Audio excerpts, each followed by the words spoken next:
Oh my God, mga Lods. Breaking news. Thank you, Lord.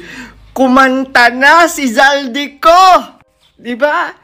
At parang sa sinasabi niya, ang may pakana talaga ang presidente at yung speaker. Grabe, no? Sus, oh. Nanginginig ako ngayon. Sa totoo lang, grabe. No? Ano na? O, mga loyalista. Loyalista pa ba? Grabe, no? Sabi ko na pag kumanta yung si Zaldico, sabi ko na.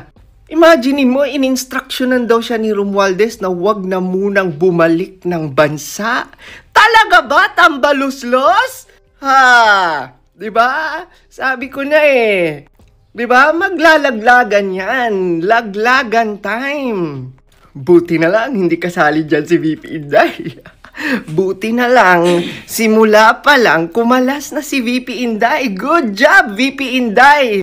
O ngayon, sa mga loyalista dyan, proud na proud pa rin kay BBM. Makonsensya na kayo! Ha? Gumeseng na! Huwag na kayong magpakatanga! Nasa exciting part na tayo, mga Lods. Abangan ang mga susunod na kabanata. Wala na si Auntie Claire, no? Kumbaga kung ano-ano na lang mga pinagsasabi. Hoy, Auntie Claire, hindi po kami nagalit. Naging masaya kami. Actually, masaya kami, Auntie Claire, na nagsalita na si Zaldico. Kasi yan lang naman yung hinihintay nating lahat, di ba? Di ba kakampi nyo dati si Zaldico? Di ba kampi siya sa administrasyon? Number 1 pa ngang basher yang si Zaldico kay VP Inday Tapos ngayon, nilalaglag niyo si Zaldico? Bakit? Kasi touch move kayo. Kasi kayo ang unang nilaglag ni Zaldico. Wala na, laglagan na kayo. Gagamitin mo pa ang taong bayan? Hoy, Auntie Claire, hindi kami galit. Actually, masaya pa kami at saludo pa kami sa ginawa ni Zaldico. And we want more. Parang kayo naman ata itong galit.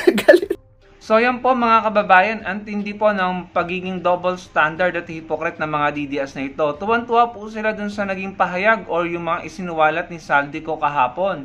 Dahil obviously si PBBM po ang pinupunteriya ni Zaldico, kaya tuwan-tuwa po ngayon ng mga DDS. Samantalang noon, nung si Zaldico ay nagsisiwalat or binubulgar ang di umano'y korupsyon ni Sara Duterte sa kanyang confidential fund, halos isumpa nila si Zaldico. Galit na galit sila kay Zaldico. Kung ano-anong mura at profanity ang binabato nila kay Zaldico noon. Nung si Sara Duterte ang binubulatlat or binubuking ni Zaldico sa di umano'y corruption sa confidential fund. Galit na galit po sila dun kay Zaldico Ngayon tuwan-tuwa sila.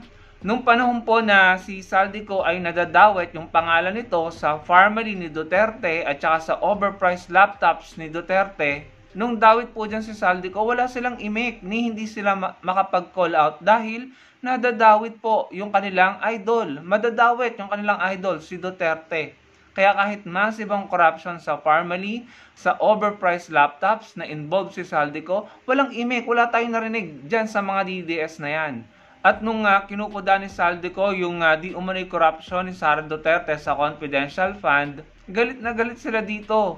Walang imik sa family dahil involved si Duterte, walang imik sa overpriced laptops dahil involved si Duterte, pero nung kumuda na po sa confidential fund, galit na galit po sila kay Zaldico. Ngayon naman, tuwang-tuwa sila dahil kumuda si Zaldico ng against kay PBBM. So, ganyan po ka-double standard at ka-hypocrite ang mga DDS na ito. Tsaka tignan nyo po ito mga kababayan, si Greco Bellica.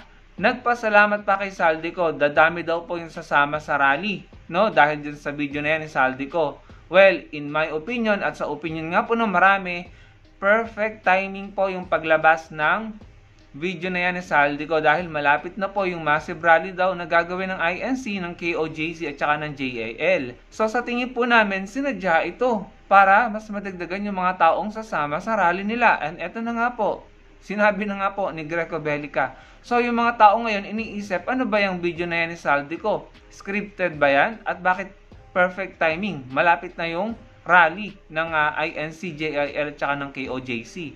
Hindi po ba mga kababayan? Kasi nga, sinasabi natin kung sincere talaga si Zaldico, umuwi siya dito at mag-under oath siya sa Senate niya sabihin, sa Blue Ribbon, or sa Korte. Kagaya ng mga akusasyon nila Harry Roque, nila Maharlika, ni alias Rene, lahat sila puro akusasyon, hindi naman sila humaharap sa Korte para mag-under oath.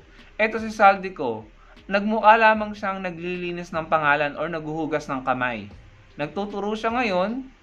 And tanong, bakit ngayon lang? Ang hirap talagang paniwalaan ni Zaldico dahil na-involve po siya yung pangalan niya sa Parmalee at saka sa overpriced laptops, no? So paano mo pa paniniwalaan yan? Kahit pa sabihin mo, Zaldico, or ng mga DDS pa ulit-ulit na totoo ang sinasabi ni Zaldico, dawit pa rin siya dyan eh. Hindi siya malinis eh, hindi siya inosente. Dahil kapag napatunayan niya sa korte, magkaroon ng confirmation at conviction, masasabi natin na nagpakasasa na kinabang ang kanyang mga anak, kanyang pamilya, ang kanyang asawa sa pera ng taong bayan, mga kababayan. Bakit tayo maaawa sa kanya? Bakit natin siya pasasalamatan na kagaya ng ginagawa ng mga DDS na ito? Nagpapasalamat na kayo ngayon dun sa taong galit na galit kayo? Tuwan-tuwa na kayo at full support na kayo ngayon doon kay Zaldico na dati halos isumpa nyo. Na sinasabi nyo ngayon, protect Zaldico at all costs. Samantalang dati halos gusto niya nung manakit nung sinuwalat niya yung confidential fund misuse di umano ni Sara Duterte or corruption sa confidential fund ni Sara Duterte. Bakit ngayon ay tuwan-tuwa na kayo sa kanya? So hypocrite kayo at saka double standard, no? Matutuwa lang kayo sa isang tao kapag pabor sa inyo ang sinasabi nito, pero kapag hindi na pabor sa inyo, galit na kayo, no? Alam niyo mga DDS, ito na lang sasabihin ko sa inyo. Yung inaraw-araw niyong maisog rally noong 2024, no? Kung ako nagkakamali, 2024, halos isang taong kayo nagmaisog rally. Yung palpak at epic fail na people power or pa-people power ni Barsaga at yung mga sinasabi nyo na rebellious, seditious, at saka yung mga panawagan nyo na i-abolish ang PCG, i-abolish ang AFP, kung ano-anong bintang nyo sa mga institusyon na tumutulong sa ating mga Pilipino, kung ano-anong akusasyon nyo, wala kayong pinapakitang supporting evidence, at kung ano-ano pang mga pag-uudyok nyo, no, na maaring mag-uwi sa kaguluhan, disorder, at saka civil unrest, no? Yung panawagan nyo na wag mag-remit ang mga OFW, may mga nananawagan pa yata sa inyo na wag tayong magbayad ng tax, no? Yung mga ginagawa nyo, mga sinasabi nyo, mga panawagan nyo na maaring makonsidera na economic sabotage, at saka yung mga malawakang rally na gagawin nyo para lamang maagaw ang gobyerno, yung mga pulburan video nyo na yan, yung mga video ni Zaldico at kung ano-ano pang ginagawa nyo na hindi nakakadulot ng maganda sa bansa bagkus ay kaguluhan at saka pagkagalit nating mga Pilipino sa isa't isa. Lahat niyan ng ginagawa nyo, alam nyo, isang decision lang ng presidente tapos ang pag-asa nyo sa 2028, isang decision lang. Isang sabi lang yan na I declare martial law. Lahat kayo mananahimik. Wala na kayong aasahan sa 2028 kapag pinagpatuloy niyo yung mga seditious, inciting to sedition, inciting to rebellion, economic sabotage, pag-uudyok ng secession sa Mindanao at saka sa Visayas, at saka yung pagsigaw-sigaw niyo na may lighter na ba ang lahat, yung pag-uudyok niyo ng kaguluhan, kung ano-anong bintang, patatalsikin niyo ang Pangulo, at kung ano-ano pa, yung mga video na pinapalabas niyo, mga fake news.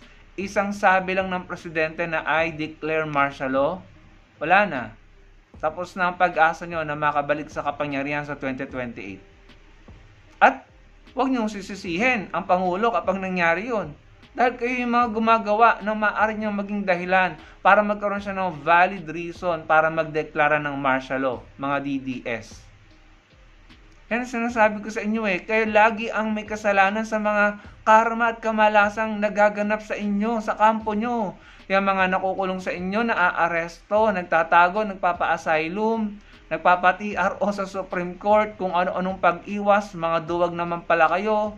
Ng panahon nyo, ang yayabang nyo, mga hambog kayo, ang tatapang nyo. Tapos ngayon na pinapanagot na kayo, naghahanap kayo ng human rights, due process, kung ano-anong paawa, pabiktimang ginagawa nyo, mga ipokrito at double standard. Samantalang nung panahon nyo, ang yayabang nyo, ang hahambog nyo, ang tatapang nyo, mga duwag naman pala kayo. Mga peking katapangan ang pinakita nyo. Dinaig pa kayo ni Trillanes. Si Trillanes walang posisyon pero pinapakulong niya ang mga poon nyo, ang mga idol nyo. Tapos ngayon pugaan kayo, asylum, tago, pambihira. So yan ang sinasabi ko sa inyo, kayo mismo nagpapahamak sa inyo, kayo yung mga gumagawa ng mga bagay-bagay kung bakit kayo minamalas, kinakarma, at miserable. Pag pinagpatuloy nyo talaga yung mga ginagawa nyo, economic sabotage, yung secession na panawagan nyo sa Mindanao at sa Visayas, yung destabilization, ito hindi ko nabanggit, destabilization na ginagawa nyo, yung gusto nyong agawin ang kapangyarihan ng gobyerno, yung pag-uudyok nyo ng kaguluhan at kung ano-ano pa. Alam nyo naman to mga kababayan kahit kayo na-witness nyo to Isang sabi lang ng Pangulo, martial law. Tapos ang inyong pag-asa na manalo sa 2028. Mga DDS. Kapag nangyari yan mga DDS, wala tayong sisihan dito Huwag nyo kaming sisisihin, huwag nyo sisisihin ng Pangulo dahil kayo ang gumagawa ng mga bagay para magkaroon siya ng balido or valid reason para magbaba ng martial law. Dahil hindi pwedeng maging magulo ang Pilipinas. Hindi pwedeng magkaroon ng destabilization. So, yan, mga kababayan, tuwan-tuwa kayo ngayon, mga ipokrito, tuwan-tuwa to. Tuwan-tuwa, samantalang dati galit na galit kay Saldico, gustong ipakulong si Saldico. Ngayon, biglang hero na nila si Saldico, mga kababayan. Dahil, si PBBM na ang binabanatan ni Saldico. So, kaya mahirap pong paniwalaan yung legitimacy at sincerity at concern ni Saldico. Mahirap paniwalaan. Ilang beses na siyang nasangkot no? So, wasak na ang credibility niya at ang integridad niya. So, yun lang mga kababayan. Kayo po, anong masasabi nyo sa mga binahagi nito at sinabi ni Belica at sa sinabi ni Saldico? Ilagay nyo lamang po sa comment section mga kababayan at magkita-kita po tayo sa susunod kong video. Salamat po.